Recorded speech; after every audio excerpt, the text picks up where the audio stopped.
I am here today and we are going to plant buckwheat.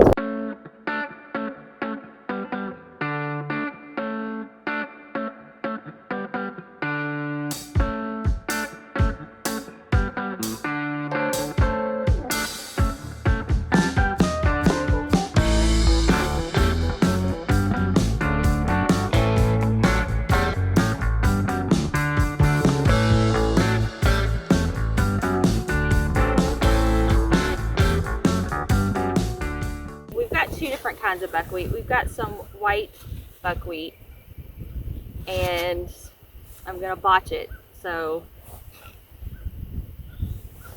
Tay-Cane Ruby. It's supposed to, the Tay-Cane, I don't know how you say it, you just say it, and I make my own stuff up, so just bear with me. It's a like a red, kind of a hot pink red, sassy pink.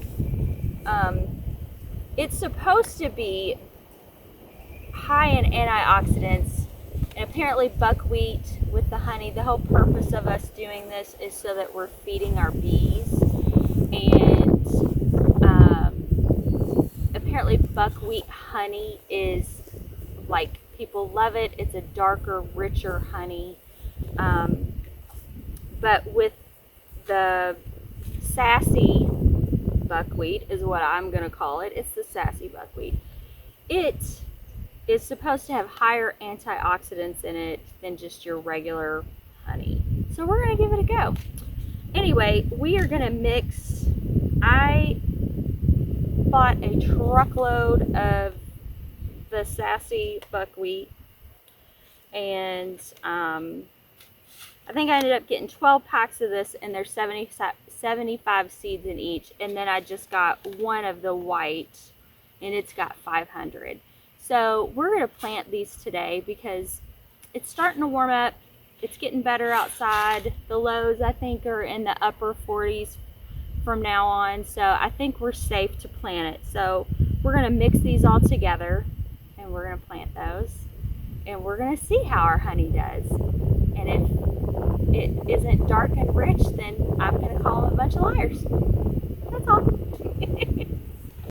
One thing I forgot to add was we did get these from Baker's Creek.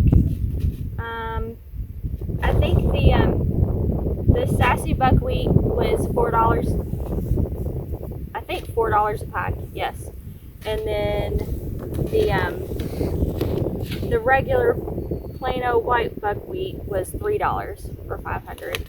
But we are going to broadcast these and see how it goes. We'll shovel some of the compost or rake it in and just see how it goes, if we do well or not. We'll see.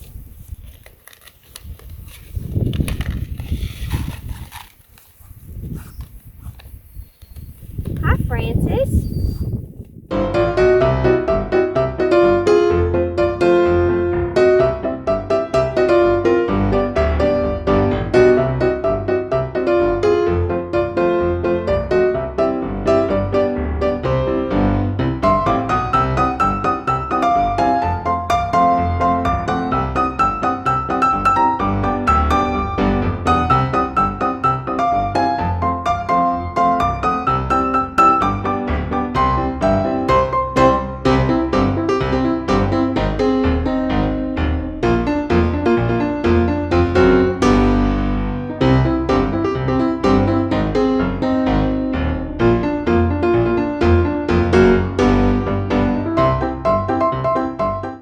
So we just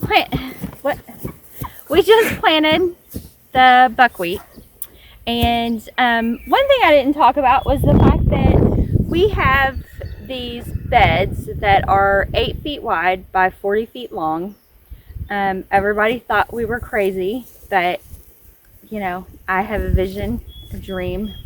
We have bees and we need to feed them. And wait a minute, you got to tell everybody your motto for the farm. Okay, so my motto. Yeah, not mine, yours. My motto is go big or go bigger. So, you know, who needs little tiny flower beds. I love flowers. I love having flowers. Francis is a little bit insane, going over right beside the beehive. And so we had like an in-ground on the other side of this bed right here. We had an in-ground flower bed that we planted last year, but we decided that it's easier to mow around and get around these and keep them fed, the soil fed, with having the raised beds. And so, you know, go big, go bigger, go bigger, bigger. So we did these big beds, and we're working on kind of, it's not really a cottage style garden bed, but it is kind of, but it's not, because it's not just, it's kind of an organized cottage bed. So I have perennials planted in here and some bulbs and everything. So we're getting ready to uncover all of that, and we will be adding to that throughout the year to beautify it, make it look gorgeous, spend all my husband's money. I know. And one thing I do like to do, and we will do a video on it, is I like to go to Lowe's and do what I call death row shopping. I hit their clearance plants that look like they are going to die any day now, and they are super cheap, usually $1. And I like to get those and plant them, baby them. I get them home, I baby them, and talk sweet nothings to them, and then they're like this, yay, I love you, I'm gonna grow big and beautiful. So that's what I like to do, and then I plant them, and they're awesome and fabulous. So it's time to get to work, guys.